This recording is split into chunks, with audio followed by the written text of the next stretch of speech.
This is my story.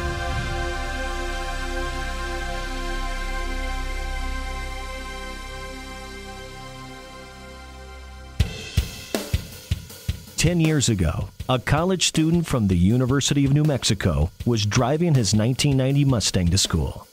By the end of 2007, he had become one of the winningest Mustang drivers in history, earning his third NMRA World Championship and second in a row. 2008 would bring a new car and the pursuit of history. And we kept it together to win another one. I think it's going to be a dogfight the last few races that we have here. Back-to-back championship. These races are fast and basically just try to keep it together every weekend like we do. He is gone.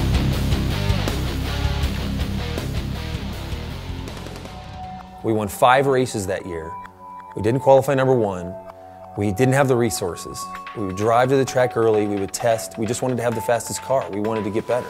We worked day and night. The car got faster, we went rounds, we cut good lights, and we won the championship.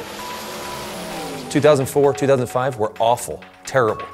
We ended up testing every weekend, not getting anywhere, not achieving what we wanted to do, and it shows how you can be a champion one year and the next year losing and really trying to find your way out of it. That's what made 2006 so special. We hadn't won in the previous 2 years. We show up in Florida, we had a competitive car. We didn't win, but we knew we had the ability to win some races that year. We won 5 races, had a very dominating race car.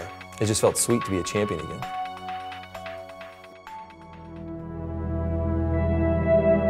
The sweetness of victory was quickly replaced by the most difficult season John ever had to endure.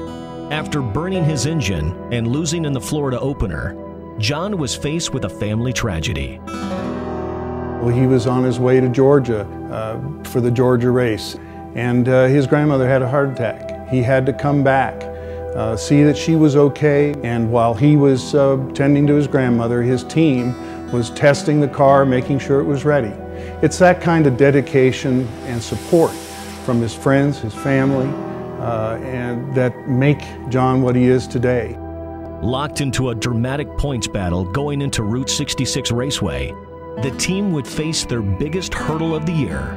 A victim of another burned engine, John would barely make it to the starting line for the finals. The 2007 championship basically came down to Bowling Green at the last race. We came in with a points lead, but we needed to win the race to secure the championship. So it came down to the final round against Don Burton. Can you believe that a whole season comes down to one pass?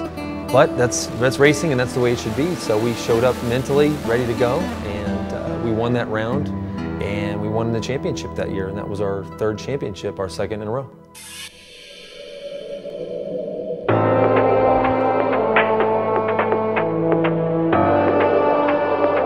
With 2 back-to-back championships under his belt, John felt a new car would be needed to remain at the top of the class. A state-of-the-art 2,000-plus horsepower Mustang coupe was planned. The team decided that hard work and secrecy would help them make history. Building a race car in such a short period of time was very entertaining for the team. We decided during the build to add some more entertainment to it and do it in complete secrecy. We went and got the car from Chicago from the chassis shop and brought it back here and put it together. Literally just over the winter, no testing, no time to do anything. The entertainment part of it was we just won 2 championships, and we're going to debut a new car in Bradenton and try to win the 3rd championship in a row. We were all real nervous about that. In Bradenton, the team persevered, and we ended up winning that race. 2008 didn't start as planned.